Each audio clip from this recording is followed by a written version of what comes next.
not one crime by highly respected Masonic authorities which describes the secret doctrine of the Masonic Lodge. I am not a Masonic authority and want to make that clear, but the authors selected include men who are widely acclaimed as Masonic authorities.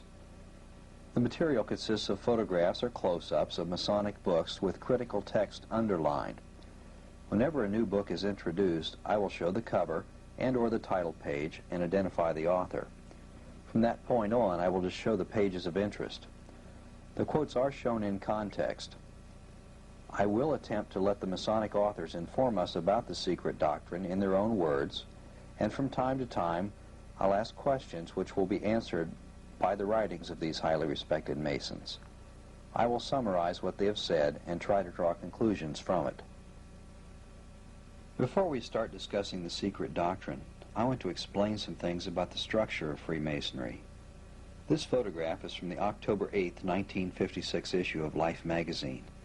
That particular issue had a multiple-page, full-color spread showcasing Freemasonry.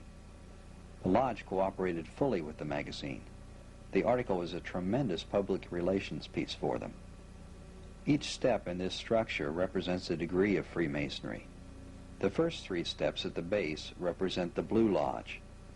The Blue Lodge consists of the degrees of Entered Apprentice, Fellowcraft, and Master Mason. Every Mason is a member of a Blue Lodge.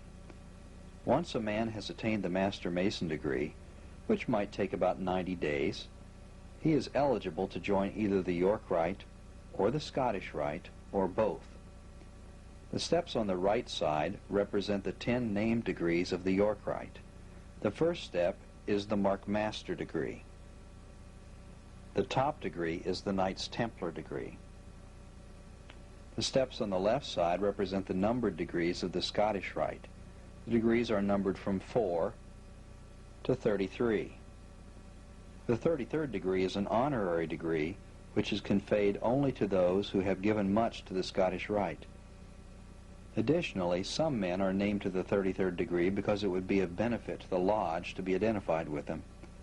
A few examples are Roy Rogers, Gene Autry, Gerald Ford, and Ernest Borgnine.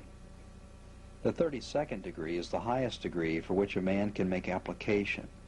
If anyone applies for the 33rd, they are automatically disqualified. After a man has the 32nd degree in the Scottish Rite, or the Knights Templar degree of the York Rite, he is eligible to join the Shrine. The full name of the Shrine is the Ancient Arabic Order Nobles of the Mystic Shrine, and they're represented right here. They are the group which puts on the Shrine Circus and has the burn centers. There are many other Masonic bodies, such as D. Malay, that's an organization for young men, Rainbow Girls, an organization for young girls, Job's Daughters, an organization for older girls, and then the Eastern Star for the wives and daughters of Masons. There are well over 100 different appendant Masonic bodies. We will deal with only the most common ones. Who is the highest authority in Freemasonry? That is the first question we must ask if we are to discover the truth about Freemasonry. In order to ensure accuracy, we must make sure that we consider the materials written by men who are recognized as authorities. This is the building which houses the Grand Lodge of Indiana. Anything that occurs in any Blue Lodge in Indiana is under the auspices of this body. According to the Indiana Monitor, there are 49 Grand Lodges, one for each of the 48 continental states and one for the District of Columbia. Alaska is under the jurisdiction of Washington. Hawaii is under the jurisdiction of California. The head of the Grand Lodge is called the Grand Master. The head of each Blue Lodge is called the Worshipful Master. The Worshipful Master has absolute control of what goes on in his lodge. If he is thought to be guilty of Masonic misconduct, a member may appeal to the Grand Lodge. However, a lodge may not try its own master. The Grand Lodge is the highest authority. Only the Grand Lodge has the authority to issue charters for new lodges, and only they can pull a charter. Every Mason belongs to a Blue Lodge. What is the true nature of the Masonic Lodge? What type of an organization is it? Many people, in fact most people, believe that the Masonic Lodge is a social or a fraternal organization. In order to discover the true nature of the Lodge, we are going to look at a declaration of principles adopted by the Grand Lodge of Indiana. This is the Indiana Blue Book of Masonic Law. We can see that it's adopted by the Grand Lodge, Free and Accepted Masons of the state of Indiana. And when we look at the bottom of the page, we'll notice that it's published by the authority of the Grand Lodge of Indiana. There is no higher authority. This is a book of Masonic law. It was published by the Grand Lodge to regulate the operation of the Blue Lodges, and other states have similar books. Notice at the bottom that this is published by the authority of the Grand Lodge, Free and Accepted Masons of the state of Indiana. It's dated 1953. This is page 5 of the Indiana Blue Book of Masonic Law. They list a declaration of principles of the Most Worshipful Grand Lodge of Free and Accepted Masons of the state of Indiana, and this was adopted in 1939 and revised in May 18, 1949. Now, this same declaration of principles is found in the books of other lodges. One, for example, would be the Grand Lodge of Georgia uses the same declaration of principles. So it's representative of the typical Masonic organization in any state. We notice that Freemasonry is a charitable, benevolent, educational, and religious society. Its only secrets are in its methods of recognition and of symbolic instruction. You're going to see that that last statement is not really true. Further down on page 5, they state, it is a social organization only so far as it furnishes additional inducement that men may foregather in numbers, thereby providing more material for its primary work of education, of worship, and of charity. Please notice that the primary work of the Lodge is education, worship, and charity. That definition sounds like a reasonable definition for a church, doesn't it? The social nature of the Lodge is secondary, just as it is in a church. This is page 75 of the Indiana Blue Book of Masonic Law. On page 75, the Blue Book tells us that the Indiana Monitor and Freemason's Guide is accepted by the Grand Lodge of Indiana as the official monitor. Each lodge is required to present a copy to each of its newly raised Master Masons at the conclusion of the Master Mason degree work. This is a copy of the Indiana Monitor and Freemason's Guide. It's a small book which will fit in a shirt pocket.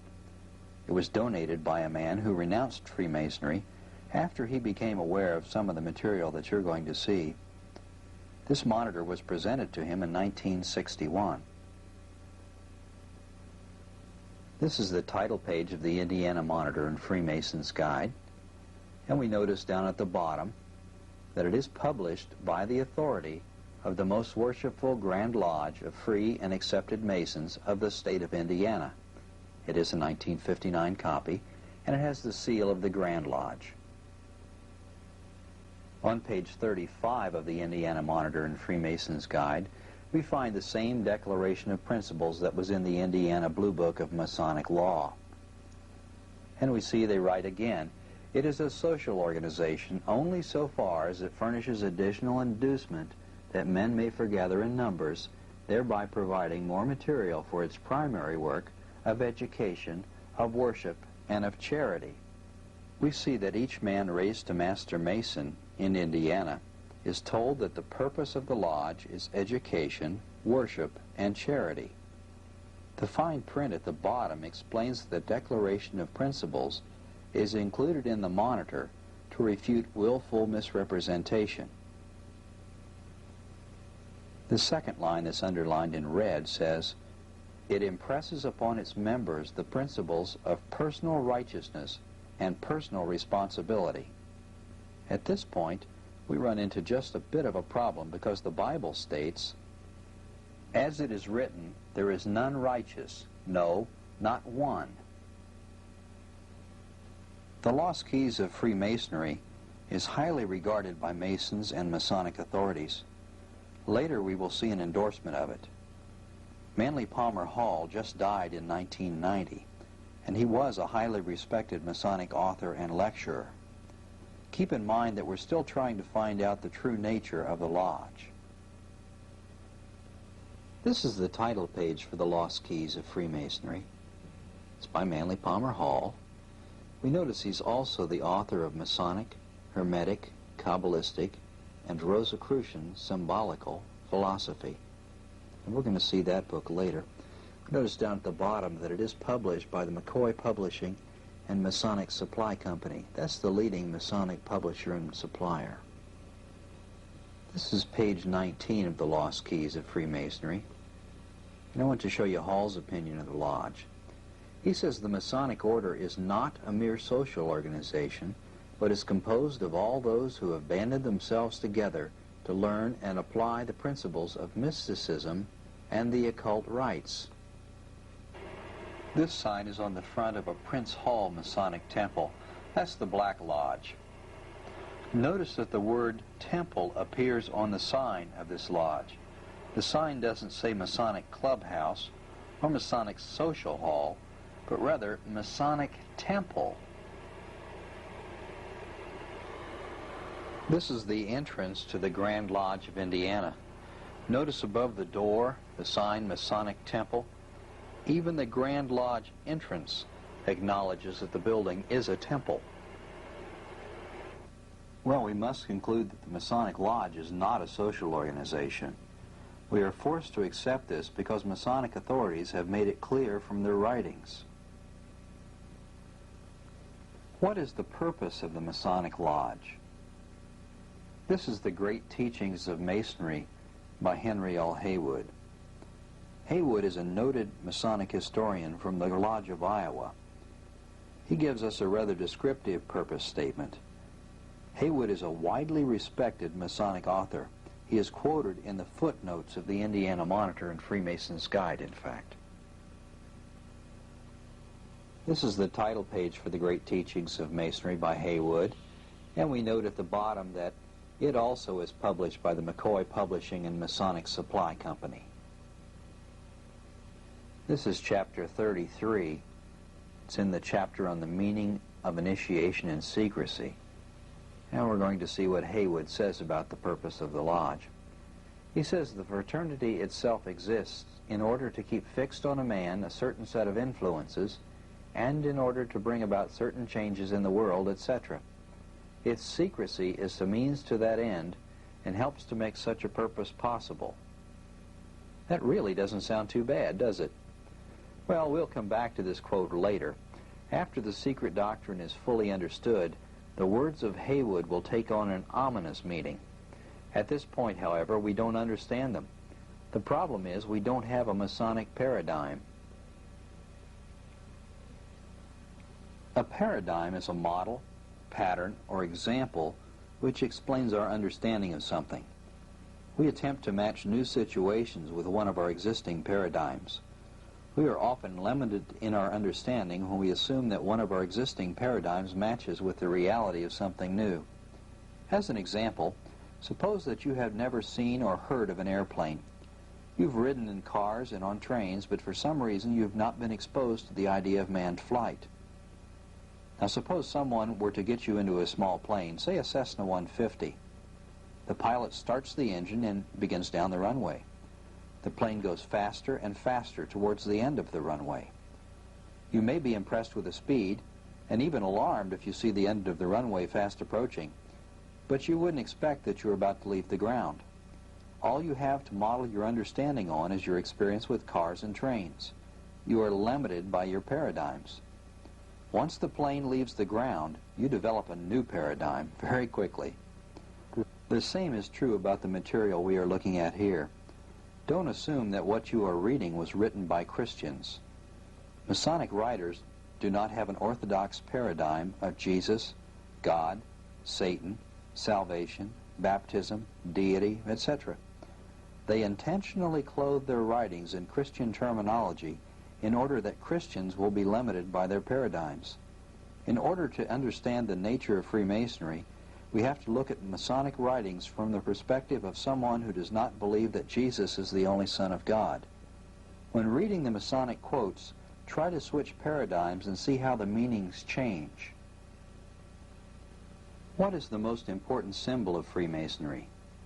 And what is the meaning of that symbol? This is page 38 of the Indiana Masonic Monitor. It's also known as the Indiana Monitor and Freemason's Guide. We're going to look down at the bottom of the page. It says, "The legend of the third degree. This is the most important and significant of the legendary symbols of Freemasonry. It has descended from age to age by oral tradition and has been preserved in every Masonic rite practiced in any country or language with no essential alteration." So we have a document from the Grand Lodge of Indiana that clearly states that the legend of the third degree is the most important symbol of Freemasonry. There's more information on the legend of the third degree and on page 144 of the Indiana Masonic Monitor. Let's look again at the bottom of the page. And they write, "It was the single object of all the ancient rites and mysteries practiced in the very bosom of pagan darkness to teach the immortality of the soul. This is still the great design of the third degree of Masonry." The top of the next page. "This is the scope and aim of its ritual. By its legend and all its ritual, it is implied that we have been redeemed from the death of sin and the sepulcher of pollution." Now this is a book that's given to each and every Master Mason that's raised to Master Mason in the state of Indiana. Please pay careful attention. They tell each Master Mason that by its legend and all its ritual, it is implied that we have been redeemed from the death of sin and the sepulcher of pollution. Anything which is said to save a man from the death of sin constitutes a plan of salvation. I want to show you where that verbiage came from. Much of what we've just seen was originally written by Dr. Albert Mackey, a man who is acknowledged worldwide as one of Masonry's most respected authors. Here's the title page for a manual of the Lodge, or monitorial instructions. This book was published in 1862, however it is still in use today. The Grand Lodge of South Carolina has included the book in its entirety in their monitor, which is known as the Iman Reason. We're going to look at page 96 of Manual of the Lodge, but first of all I want to show you that it was indeed written by Dr. Albert G. Mackey, M.D. This is page 96 of Manual of the Lodge. The text we're interested in is in the center and at the bottom of the page. And we read, "It was the single object of all the ancient rites and mysteries practiced in the very bosom of pagan darkness, shining as a solitary beacon in all that surrounding gloom and cheering the philosopher in his weary pilgrimage of life to teach the immortality of the soul. This is still the great design of the third degree of Masonry. This is the scope and aim of its ritual. By its legend and all its ritual, it is implied that we have been redeemed from the death of sin and the sepulcher of pollution." Now down a little further on the page at the bottom, Mackey writes, "The important design of the degree is to symbolize the great doctrines of the resurrection of the body and the immortality of the soul. The Master Mason represents a man saved from the grave of iniquity and raised to the faith of salvation." Clearly what we're talking about here is a plan of salvation. Can the nature of Freemasonry be accurately understood without an understanding of the secret doctrine? Let's see what the Masonic authors say. Swinburne Clymer wrote The Mysticism of Masonry. Clymer is another of the medical doctors which are well-known Masonic authorities. This book was written sometime before 1924. This is page 48 of The Mysticism of Masonry. And Clymer writes in the center of the page, The secret doctrine is the complete philosophy of Masonic symbolism. Clymer's statement is accurate. The true nature of the Masonic Lodge cannot be understood without having an understanding of the secret doctrine. Masonic author George Steinmetz wrote The Lost Word, Its Hidden Meaning. The book was published in 1953 by the McCoy Masonic Publishing and Supply Company, the leading Masonic publisher. And we can see that is the fact down at the bottom. George Steinmetz has written a series of books which end with the phrase, its hidden meaning.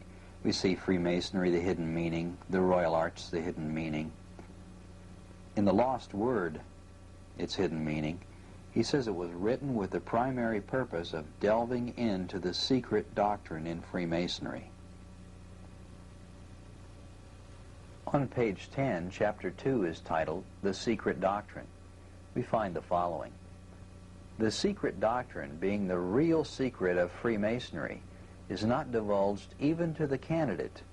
There is no machinery set up in the ritual for the purpose, and the secret doctrine itself is not even acknowledged to exist. We're looking at page 11, the next page, and a little further down, Steinmetz writes, officially, the ritual is all that there is, and no Grand Lodge will go beyond that fact and attempt to define the teachings of Masonry, nor will any Grand Lodge, to my knowledge, admit the existence of the secret doctrine which is so openly discussed and written about by Masonic students and authorities on Masonic symbolism. Picking it up again on page 12 at the bottom, we read, the secret doctrine in Freemasonry cannot be too strongly stressed. Firstly, because there are those in the order who in their lack of knowledge claim that it does not exist. Secondly, because the seeking Mason can gain no further light than is shed by the ritual itself until he starts his quest for the real secrets of the hidden mysteries of Freemasonry, and they are found within the secret doctrine. What does the Grand Lodge of Indiana do to encourage the new Master Mason to discover the secret doctrine? Remember that each man that's raised a Master Mason in the state of Indiana is given a copy of the Indiana Monitor and Freemason's Guide, which is also known as the Indiana Masonic Monitor. On page 124 we find the following text. In the ceremonies of making a Mason, we do not attempt to do more than to indicate the pathway to Masonic knowledge. The brother must pursue the journey or complete the structure for himself by reading and reflection. Clearly, the Grand Lodge of Indiana tells new Masons that they are not being given all of the facts about Freemasonry, but must read and reflect to obtain a true understanding. Which books would a Mason read to learn about Freemasonry? Obviously, those written by Masonic authors. Do all Grand Lodges point the way to the secret doctrine in the same manner? Well, we're going to see that there are variations, slight variations from state to state, but in all cases they point the new Mason to Masonic books to learn more about Freemasonry. Here are several Masonic monitors. We don't have time to go through all of these, but this is the one for the Lodge of West Virginia. This is the Masonic Manual and Code. That's the Peach State, Georgia. This is the Im and Reason. This is the one that has Manual of the Lodge reproduced in its entirety, and I'll show you that here real quick. You can see that that does have Manual of the Lodge there, and it reproduces the entire book in its Monitor of South Carolina. Then we've got the Monitor from North Carolina. It's much smaller. We've got the Kentucky Monitor. That's from the Bluegrass State. We have the Michigan Monitor and Ceremonies. And then the Manual of Dayton Lodge number 147. There's slight variations in all of these monitors, and they have various names. I want to spend just a little bit of time with the Masonic textbook for the use of the Lodges of West Virginia. Now here's the title page, and we see that It is for use in the lodges under the jurisdiction of the Most Worshipful Grand Lodge of Free and Accepted Masons of the state of West Virginia. And we see down at the bottom that it's published by the Grand Lodge and it's dated 1919.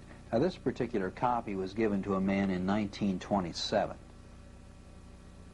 This is page 15 of the Masonic textbook for West Virginia, and we read, "The Masonic student of the future may, however, by careful study through its symbolism, discover and bring to light many of its lost characteristic features now hidden in the letter of its history and lessons as portrayed in the ancient manuscripts and repeated by Dr. Anderson."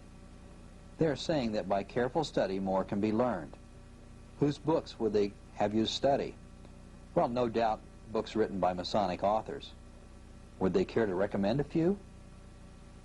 Well, yes, they would.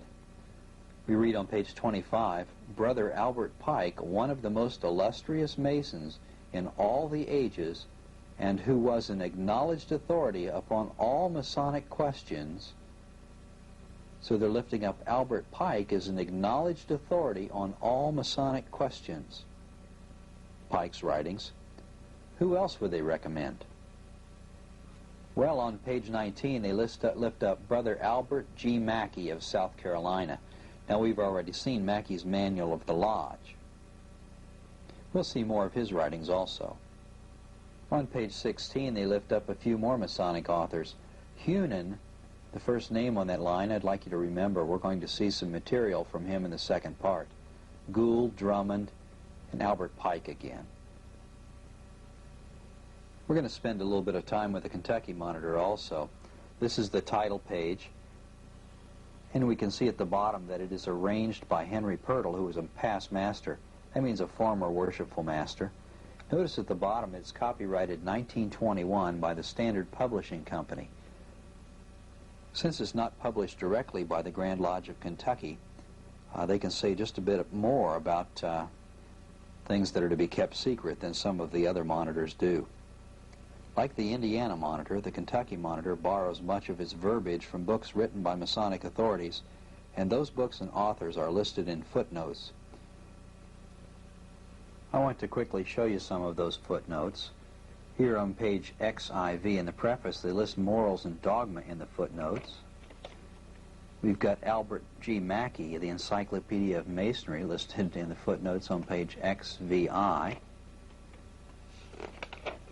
And then on page XX, they've got Joseph Fort Newton, the builders, listed in the footnotes. This is the preface, which is entitled The Spirit of Masonry. Let's look a little bit about the purpose of this publication. The purpose and publication of the Kentucky Monitor has been to collect and present to the lodge officers and interested brethren some of those comments which have been made by qualified brethren is such amplification of some portions of our ceremonies not otherwise sufficiently explained. All matter here included has been found in print elsewhere in proper sources. And we've already seen some of those proper sources. For example, Manual of the Lodge by Albert Mackey is widely quoted. Morals and Dogma is another one of those authoritative sources. The Encyclopedia of Freemasonry is another one. The Builders by Joseph Fort Newton, which are all in the footnotes, are all qualified sources. In the back of the Kentucky Monitor is a 41-page index, which helps us find many things in the Monitor. One entry is on the secret doctrine. You notice there's 17 pages that are listed as having information on the secret doctrine. Here's a typical passage about the secret doctrine found in the Kentucky Monitor. This, in short, is a synopsis of the story that Masonry attempts to tell. The secret doctrine completed from the wisdom of the ancient East. Page 20, we have another entry for the secret doctrine, and it reads, "So, my brother, Masonry teaches by allegories and symbols, and it is your part to extract from them the truths that will be of service to you in the building of an upright Masonic character." Again, what they're saying is that there is more to learn. This is Masonic Lodge Methods by L.B. Blakemore. It contains suggestions about the proper use of the Lodge Library and has a good bibliography in the back of it. We see from the flap that Blakemore is a past Grand Master of Ohio. That means he was head of the Grand Lodge. We're going to take a look at some text on page 43 at the bottom. Blakemore writes, "It is suggested that when a candidate has been raised, and while he is still in the master's care, the lodge librarian, or the chaplain, or the master himself should address him somewhat as follows. I herewith present you with a Masonic book which I have borrowed for you from our lodge library, or other Masonic library. You will read it and return it, and secure another one, and so continue your search for more light in Masonry." This is impressive and figures in the candidate's mind as part of his initiation, and starts him out on a search for more Masonic light and information. The book presented should be an interesting one, carefully selected with a view to his ability to appreciate it. So we see that the lodge library and the Masonic books that are contained in them plays a very important part in educating the new Master Mason about the deeper meanings of Masonry. The secret doctrine is well documented in Masonic libraries. This library is at the House of the Temple in Washington, D.C. Even this room is not large enough to hold all of the Masonic books which have been written. The many rooms at the House of the Temple hold over 200,000 volumes. A typical lodge would not have a library which would compare with this room alone. Some small lodges do not have a library at all, but all Grand Lodges do. This is the catalog of the McCoy Publishing and Masonic Supply Company, the leading Masonic publisher. This page from McCoy's catalog shows that many Grand Lodges present a copy of the builders to each man who is raised to Master Mason. Raised is used in the sense of raised from the dead. We'll cover this later. We've already seen the builders in the footnotes of the Kentucky Monitor. This is a copy of the builders by Joseph Fort Newton. I want you to notice the book plate that's on the inside. It says, "Presented to William E. Barrowman on being raised to the sublime degree of Master Mason this 30th day of October, 1916. And it was presented by Lafayette Lodge number 265, Free and Accepted Masons in Milwaukee, Wisconsin, and it's signed by the Worshipful Master." So we have evidence here that, in fact, many lodges do present copies of the builders to Master Masons when they're raised to the degree of Master Mason. Masonic books are vital to educating Master Masons about the secret doctrine. However, they present a bit of a dilemma for the lodge when they fall into the wrong hands. This book was written by Albert Pike. He wrote the Rituals of the Scottish Rite, and this book was written for the Supreme Council of the 33rd degree and published by its authority. Now, we're down further on the page, we see that this is an esoteric book. They claim for Scottish Rite use only, and is to be returned upon withdrawal or death of the recipient. So this is the book that they want to get back so that it doesn't fall into the wrong hands. Now we know from the Kentucky Monitor, the footnotes, that Morals and Dogma is also used in the Blue Lodge. What is the reaction of the lodge when Masonic books fall into the hands of someone like a fundamentalist Christian? First of all, what is a fundamentalist Christian? Well, a simple definition would be someone who believes the fundamentals of the Christian faith. Things like the virgin birth of Jesus, the fact that Jesus is God, he took upon himself the form of a man and was without sin. He was crucified, buried, and then raised from the dead. He ascended into heaven, and he is coming back. Those sorts of things. This issue of the Scottish Rite Journal has a good example of typical Masonic methods which are used when someone stumbles onto writings which reveal things they don't want known. The article we're interested in is Albert Pike, Debit or Credit. It's written by C. Fred Kleinknecht, who's the Sovereign Grand Commander of the Scottish Rite Southern Jurisdiction. It starts on page 4 and it runs through page 6. We read at the top of page 4, "I recently heard an outspoken Scottish Rite brother refer to Albert Pike as a debit to our order. Pike, he asserted, in no way benefits the contemporary Scottish Rite. In contrast, Pike's epic work, Morals and Dogma, he thinks, weakens our every Masonic action and causes members to leave our ranks. Sadly, on the surface at least, he is right. Anti-Masonic writers, especially fundamentalists of every stripe, delight in pulling quotations out of context from Morals and Dogma. The first Masonic tactic we see here is to claim that the quotes are taken out of context. This is a very common tactic. The problem of taking something out of context is that the meaning can be misunderstood when writing is not shown in its surroundings. But really, to examine the full context of something, you often have to consider not only the immediate surroundings, but other chapters of a book as well. Sometimes you have to examine other books written by the author, and often books written by his contemporaries, and possibly even examine historical writings. For example, in order to fully understand a given passage in the book of Luke, you have to read it in the context of the verses before and after it. You also have to consider the previous and following chapters. You might have to refer to one of the other gospel accounts or the book of Acts to get the full picture. You might have to refer to the Old Testament prophets also. Often we were able to take a passage out of its surroundings and the meaning does not change. It is still taken out of context, but it is not a problem. The claim that something is taken out of context often is meant to imply that the person who used the quote is trying to intentionally deceive. Let's examine this article written by Fred Kleinknecht in context. Fred is the highest-ranking member of the southern jurisdiction of the Scottish Rite. On the bottom of page 4, we see his photograph, and I'm going to zoom in on that so you can get a little better look at his headdress.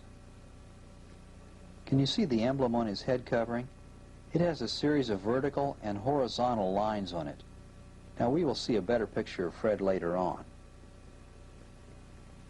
This is page 6 of the same article, Albert Pike, Debit or Credit, and here's a second tactic which is demonstrated. It must be understood that Morals and Dogma is an expression of Pike's personal opinions. The book does not represent official Scottish Rite philosophy. The tactic is simply to state that the book expresses the opinion of the writer only. We don't believe or hold to those things.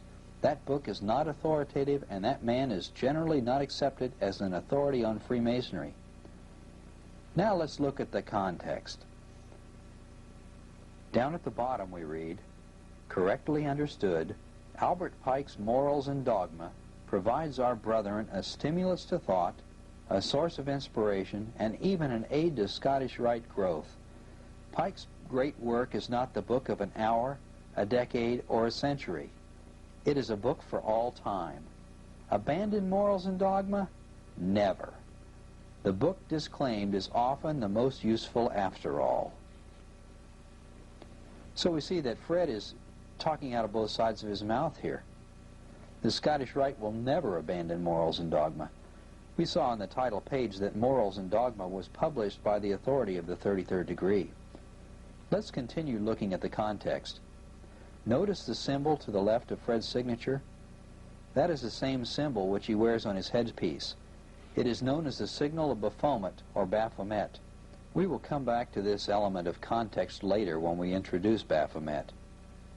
Looking at the top of the page again, notice that Fred says, the book does not represent official Scottish Rite philosophy. This is the title page of a book called A Bridge to Light, written by Rex Hutchins.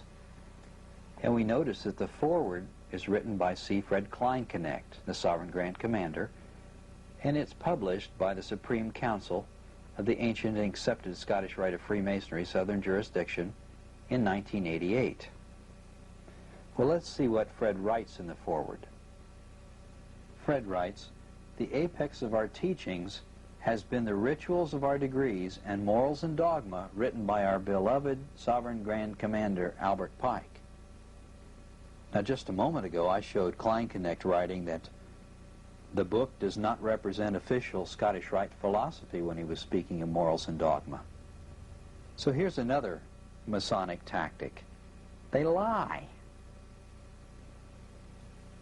There is ample evidence at this time to support the following. The Masonic Lodge is not a social organization. The Masonic Lodge has a plan of salvation. The Masonic Lodge has a secret doctrine. And we cannot understand Freemasonry without understanding the secret doctrine. What is the Masonic plan of salvation, and how does it tie into the secret doctrine?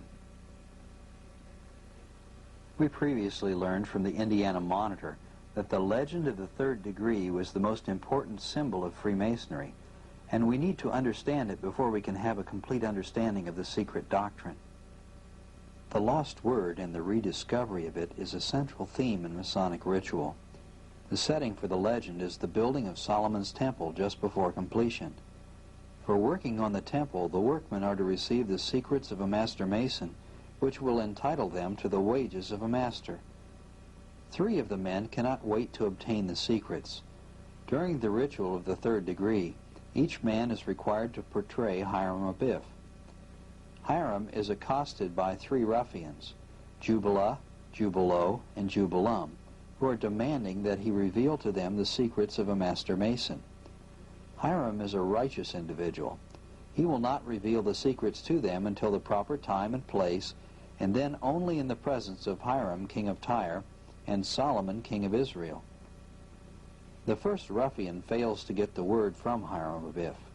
The second ruffian demands, "Give me the master's word, or I will take your life in a moment." The third ruffian actually does take the life of Hiram. He is unjustly murdered. When he died, the word was lost because it could not be mentioned except in the presence of the 2 Hirams and Solomon. Hiram Abiff is then buried. After the grave is located and the body confirmed to be that of the Grand Master, Hiram Abiff, King Solomon, who is portrayed by the worshipful master, declares that the master's word has been lost. He declares that the first word spoken after the body is raised will be adopted for the regulation of the master's lodges until future generations shall find the right word. Hiram Abiff is then raised from the dead by the strong grip of the lion's paw of the tribe of Judah. Jesus is the lion of the tribe of Judah. The first word spoken by Hiram Abiff after being raised from the dead was Mahabone. That is the substitute for the lost word. Hiram Abiff is a righteous individual who is unjustly murdered, buried, and then raised from the dead. Look at the way Hiram is laying. He has his arms outstretched and his palms up. Notice the crown from his head. What is the meaning of this ritual? Could this be a mockery of the death, the burial, and resurrection of our Lord and Savior? Remember, this is the most important symbol of Freemasonry, is the legend of the third degree. This small book is called The Master Mason. It's a training material for the Lodge. It says at the top, "For the candidate," and it's book number 4 in a series. The first 3 books are called On the Threshold. I've got a copy of this book that's published by the Indiana Grand Lodge, and also another one that's published by the authority of the North Carolina Grand Lodge. So this book is used widely. It's not just used by one state. This is the title page for the Master Mason, and we can see, in fact, it is authorized by the Grand Lodge of Free and Accepted Masons of Indiana. Now, this makes it an authoritative book in the state of Indiana. It's compiled by the Committee on Masonic Education. This is the foreword, which begins on page 2. It is safe to say that among the countless thousands who have in the past been raised to the sublime degree of Master Mason, no one of them realized at the time the full implications of the ceremony. This clearly would be impossible. Yet it is vitally important that the deeper meanings of this degree be understood if one is to become a Master Mason in fact as well as in name. Now they're saying here that a man cannot be a Master Mason in fact until he understands the deeper meanings of this ritual, or of this degree. Now how would you find out the deeper meanings? Well, they reveal that the literature of Masonry in all its many phases is within your reach, and your worshipful master or secretary can give you particulars. Picking it up again on page 3 in the center of the page, we read, master or secretary can give you particulars. Picking it up again on page 3 in the center of the page, we read, your enjoyment of Freemasonry, its value to you in your future life, your contribution to the fulfillment of its great mission will be in direct proportion to your understanding of its secrets, which, if you will recall the degree through which you have just passed, you do not yet have, and which can only be gained by your own endeavors and the assistance of your brethren. Now, which brethren would they turn to for assistance? At the bottom of the page, they write again, much has been written about Freemasonry. Probably your own lodge possesses a library of books telling of the history of Freemasonry and treating of its philosophy, symbolism, and jurisprudence. These books are at your disposal at all times, and there are many others that you may purchase for study in your own home. There are also many magazines on the subject. So over and over and over again we see the Grand Lodges pointing the newly raised Master Mason to the Masonic library or into the Masonic books to find out the meaning of the rituals that they've gone through. Mystic Masonry by J.D. Buck contains a good explanation of the meaning of the legend of the third degree. It was written by another of the medical doctors who happened to be respected Masonic authorities. This book was written before the turn of the century, and it is still in print today. It would not be in print if Masons were not buying it and reading it. Here is a portrait of Dr. Buck. This is the title page. There's another title that this book also goes by, Symbolism of Freemasonry, but the more common title is Mystic Masonry. And we see that it was written by J.D. Buck, who was 32nd degree. We're going to run into the Greek word Christos, which means anointed. It's the word that's used for Christ in the New Testament manuscripts. On page 133, we read about the meaning of the third degree ritual. In the third degree, the candidate impersonates Hiram, who has been shown to be identical with the Christos of the Greeks and with the sun gods of all other nations.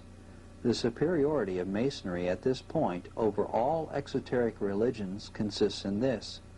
All these religions take the symbol for the thing symbolized. Christ was originally like the Father. Now he is made identical with the Father. In deifying Jesus, the whole of humanity is bereft of Christos as an eternal potency within every human soul, a latent Christ in every man. In thus deifying one man, they have orphaned the whole of humanity. On the other hand, Masonry, in making every candidate personify Hiram, has preserved the original teaching, which is the universal glyphic. Few candidates may be aware that Hiram, whom they have represented and personified, is ideally and precisely the same as Christ. Yet this is undoubtedly the case. Now I can hear it now. The Masons are going to deny that this is an accurate interpretation of the legend of the third degree. They're going to say that that man does not speak for Masonry. That's his own personal opinion. So let's take a look at a monitor and see if we can find one that agrees with that interpretation. This is the Kentucky Monitor. The preface is the Spirit of Masonry. We can see in the underlined text that it is in fact the Kentucky Monitor. Now I'm going to show you some text that's on page XIV. The word is all at the bottom. That's the only word that I'm going to read. Then we'll move up to the top of the next page. All believed in a future life to be attained by purification and trials, in a state or successive states of reward and punishment, and in a mediator or redeemer by whom the evil principle was to be overcome and the supreme deity reconciled to his creatures. The belief was general that he was to be born of a virgin and suffer a painful death. The Hindus called him Krishna, the Chinese some other word, the Persians some other word, the Chaldeans some other word, the Egyptians Horus, Plato Love, the Scandinavians Balter, the Christians Jesus, Masons Hiram. It is interesting that the small hill west of Mount Moriah has been identified as Golgotha or Mount Calvary. So here clearly we see in a Masonic monitor from the state of Kentucky that the Lodge considers Hiram Abiff to be equal with Jesus Christ. So Buck's opinion is in fact supported by the Grand Lodge of Kentucky, apparently. This is page 57 of Mystic Masonry. Let's find out just a bit more about the legend of the third degree. Buck writes, every soul must work out its own salvation and take the kingdom of heaven by force. Salvation by faith and the vicarious atonement were not taught as now interpreted by Jesus, nor are these doctrines taught in the exoteric scriptures. They are latter and ignorant perversions of the original doctrines. In the early churches in the secret doctrine, there was not one Christ for the whole world, but a potential Christ in every man. On page 62, Buck writes, it is far more important that men should strive to become Christs than that they should believe that Jesus was Christ. If the Christ state can be attained but by one human being during the whole evolution of the race, then the evolution of man is a farce and human imperfection an impossibility. But what did Jesus say? Jesus saith unto him, I am the way, the truth, and the life. No man cometh unto the Father but by me. Peter clearly understood this. In Acts 4:10 we find, be it known unto you and to all the people of Israel that by the name of Jesus Christ of Nazareth, whom ye crucified, whom God raised from the dead, even by him doth this man stand before you whole. This is the stone which was set at naught of you builders, which has become the head of the corner. Neither is there salvation in any other, for there is none other name under heaven given among men whereby we must be saved. We need to learn some terminology in order to understand the writings of Masonic authors. Notice that the word Christ has been redefined. It no longer refers to the Messiah, but to a state or condition which each Mason can attain. Three more terms: cosmic consciousness, Christ consciousness, and possession of the lost word.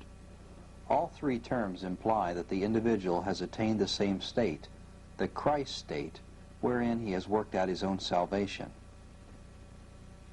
We already know that the meaning of the symbol of the legend of the third degree is that the Mason has been redeemed from the death of sin.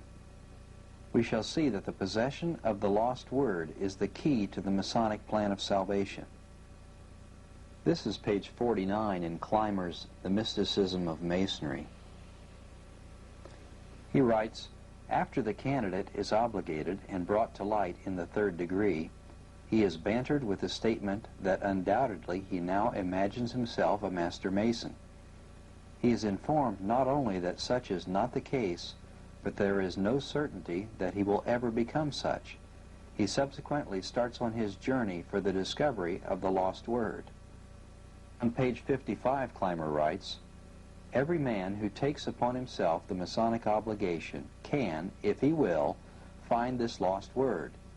The material required in the process of transmutation is within himself as surely as a man who has his cellar filled with coal and a furnace wherein to burn it has all that is required to start a roaring fire which will heat his house. Finding the lost word is an individual work. Each soul must accomplish it or miss immortality, and this is true whether a man be a churchman or a Mason or both. Ancient Mysteries in Modern Masonry by the Reverend Charles H. Vail. Here's the title page, and we see that Vail was the pastor of Pullman Memorial Church at Albion, New York. This book was published in 1909, and it was published by McCoy, the leading Masonic publisher. Here is a photograph of the Reverend Vail. Vail writes on page 211, the symbol of the lost word and the legend for the search of it embodies the whole design of Freemasonry. The primary object of Freemasonry is the search after divine truth. The word is a symbol of this divine truth, and this truth is the key to the science of the soul. Manly Palmer Hall wrote about the lost word in The Lost Keys of Freemasonry. This is page 59. He writes, "The word is found when the master himself is ordained by the living hand of God, cleansed by living water, baptized by living fire, a priest-king after the order of Melchizedek, who is above the law." This is another way of stating that the Master Mason becomes a Christ when the lost word is found. The Melchizedek priesthood is the priesthood of Jesus Christ. This drawing is between pages 52 and 53 of The Lost Keys of Freemasonry. The caption under it reads, "In this picture is concealed the allegory of the lost word. The Master Mason becomes the capstone of the universal temple." Let's take a look at the drawing. The Master Mason becomes the capstone of the universal temple in the manner that Christ is the head of the church. How is the lost word found? That is the secret behind the secret doctrine. We have some more terminology to learn. Initiation, evolution, divine science, science of soul development, and soul architecture all refer to the same salvation process through which a Mason reaches the Christ state. Initiation is the most commonly used word, but evolution is also used often. I will point out some of these words and phrases in the various texts when we run across them. Recall that possession of the lost word had the same meaning as having attained the Christ state. What is the significance of initiation? H.L. Haywood wrote about the significance of initiation in the chapter titled "The Meaning of Initiation and Secrecy in the Great Teachings of Masonry." He writes on page 31, "Masonic initiation is intended to be quite as profound and revolutionizing an experience. As a result of it, the candidate should become a new man. He should have a new range of thought, a new feeling about mankind, a new idea about God, a new confidence in immortality." His statement is quite accurate. After we have become fully aware of the secret doctrine, that statement will be understood to have a ponderous meaning. Again, we are being limited by our paradigms. We will come back to it. This is the bottom of page 85 of Mystic Masonry. Buck writes, "Becoming perfect in humanity, man attains divinity. In other words, he becomes Christos. Remember that Christos is the Greek word for Christ." Now we'll go to the top of the next page. This is the meaning, aim, and consummation of human evolution, and this philosophy defines the one only process by which it may be attained. The perfect man is Christ, and Christ is God. This is the birthright and destiny of every human soul. Notice that evolution, a term which was previously defined, does indeed refer to the process by which a man is said to become a Christ. Masonry teaches that each man can become Christ and therefore God.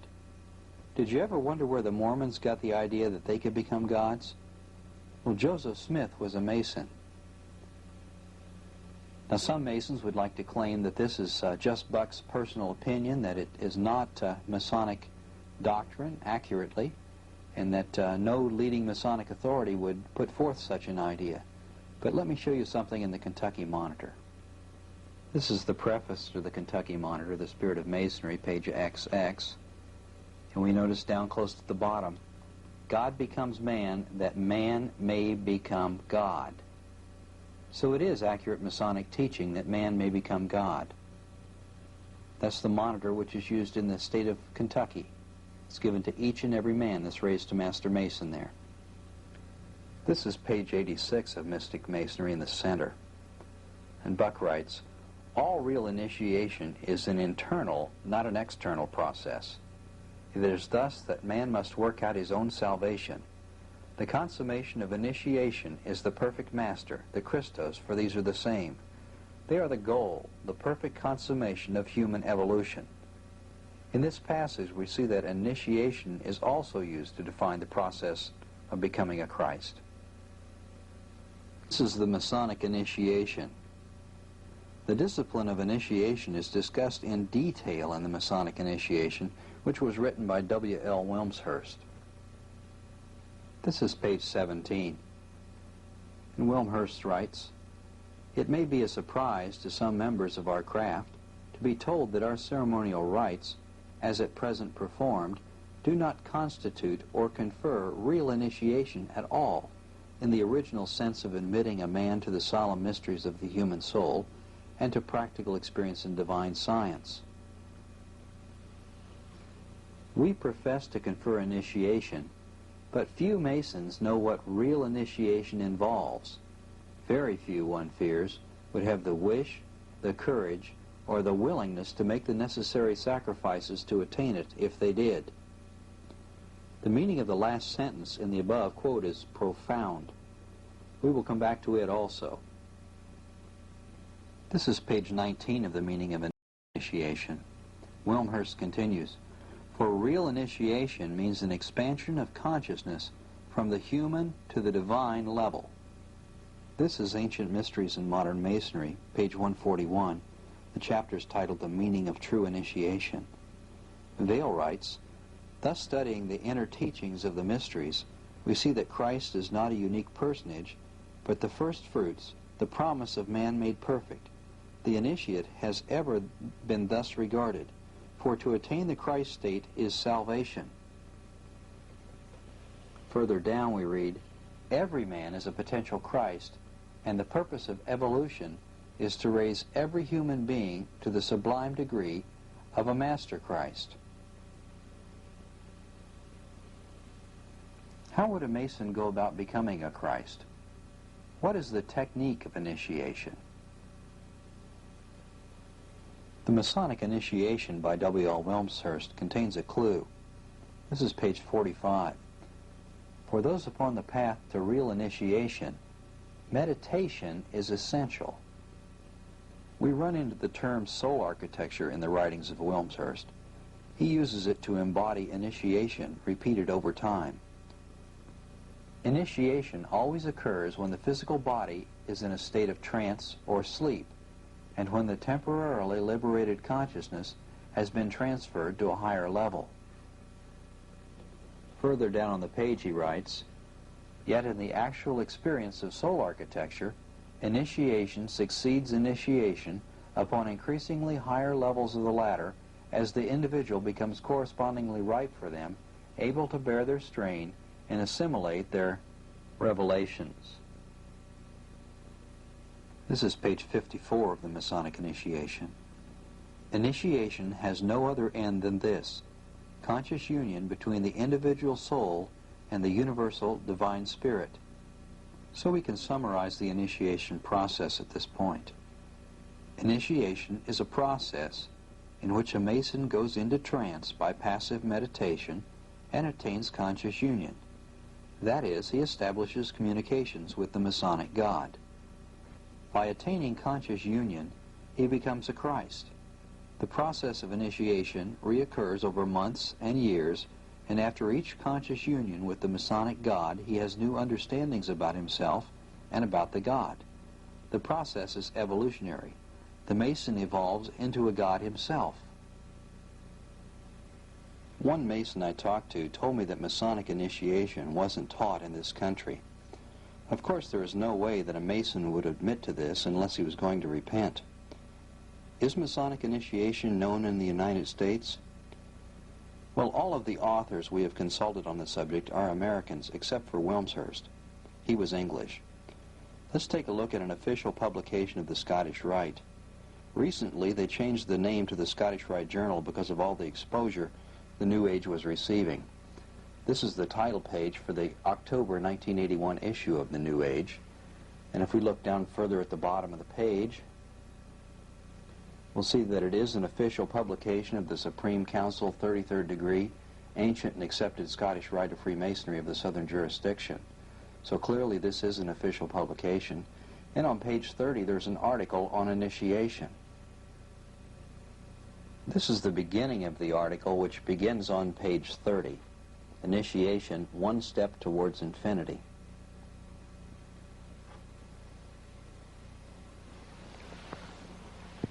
The initiate no doubt experienced an elevation of consciousness which profoundly affected modes of thought, word, and deed in his life.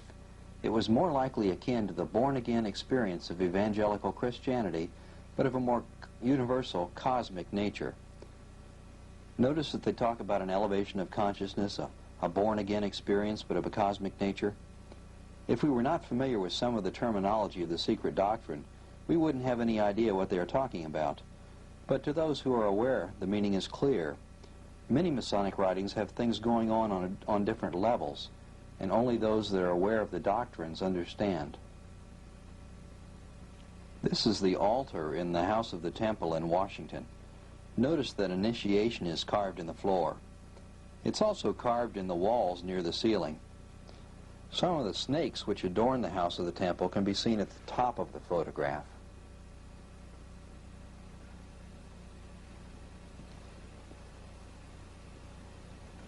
This book, Ancient Operative Masonry, has a statement on the Masonic teachings concerning Christ which is about as clear as any I've seen.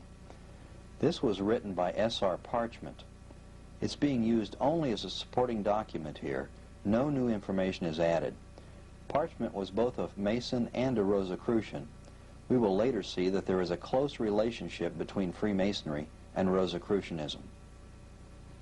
The text that we're interested in is on page 35, but I wanted to show you that this was Ancient Operative Masonry. The title is on the top of page 34, so we just swing over to page 35 here. Chapter heading is Egyptian Masonry here. We read, "The lost word is the Christ within, to which the mystic Mason looks for redemption." Further down on the page, "In the early church, as in the secret doctrine, there was not a personal Christ for the whole world, but a potential Christ in every living being. Yea, the mystic, while investigating the intangible realms, beholds potential Christs in the atoms which compose the universe. Hence, Masons believe in the architect of the universe, but positively not in Jesus the man as the only Son of God." I think Parchment says it about as clearly as anyone. I'd like to